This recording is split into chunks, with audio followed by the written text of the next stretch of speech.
జనవరి 16వ తేదీ తెల్లవారుజామున 2 గంటల సమయంలో సైఫ్ అలీఖాన్ ఇంట్లోకి ఓ గుర్తు తెలియని వ్యక్తి ప్రవేశించి అక్కడ ఉన్న పని మనిషితో గొడవకు దిగాడు. సైఫ్ అలీఖాన్ ఆ గలాటా విన్న తర్వాత వచ్చి తన కుటుంబాన్ని రక్షించే ప్రయత్నంలో ఆ నటుడు ఆ వ్యక్తితో గొడవపడ్డాడు. దీంతో కోపంతో నటుడిపై నిందితులు కత్తితో దాడి చేశారు. దాడి చేసిన వ్యక్తి సైఫ్ను కత్తితో 6 సార్లు పొడిచాడని, దాని కారణంగా అతను తీవ్రంగా గాయపడ్డానని చెబుతున్నారు. ఈ దాడిలో చిన్నారులు నానికి కూడా గాయాలయ్యాయి. దాడి చేసిన వ్యక్తి పారిపోయిన తరువాత సైఫ్ స్వయంగా తైమూర్‌లో కలిసి ఆటోలో ముంబైలో లీలావతి ఆసుపత్రికి వెళ్లాడు. నటుడు వెన్నుముక్కు సమీపంలో కత్తి ముక్క ఇరుక్కుపోయింది. దాన్ని లీలావతి ఆసుపత్రి వైద్యులు శస్త్రచికిత్స ద్వారా తొలగించారు. సైఫ్ ఇప్పుడు ప్రాణాపాయం నుంచి బయటపడటం కాస్త ఊరటనిచ్చే విషయమే. ఇక సైఫ్ అలీఖాన్‌ను ఆసుపత్రి నుంచి తరలించిన ఆటో డ్రైవర్‌కి ఇప్పుడు రివార్డు లభించింది.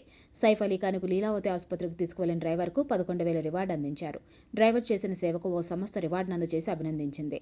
ఇక నిందితుడు పశ్చిమ బెంగాల్ వాసి అని చెబుతున్నా బంగ్లాదేశ్ వాసి అయి ఉండవచ్చని ఇప్పుడు పోలీసులు చెబుతున్నారు. నిందితుడి నుంచి ఎలాంటి గుర్తింపు కార్డు లభించలేదు. నిందితుడి నుంచి సరైన భారతీయ పత్రం ఏదీ లభించలేదని డీసీపీ దీక్షిత్ గెడం విలేకరుల సమావేశంలో తెలిపారు. దీంతో పోలీసులు అతడిపై పాస్పోర్ట్ చట్టంలోని సంబంధిత సెక్షన్ల కింద కేసు నమోదు చేసి విచారిస్తున్నారు.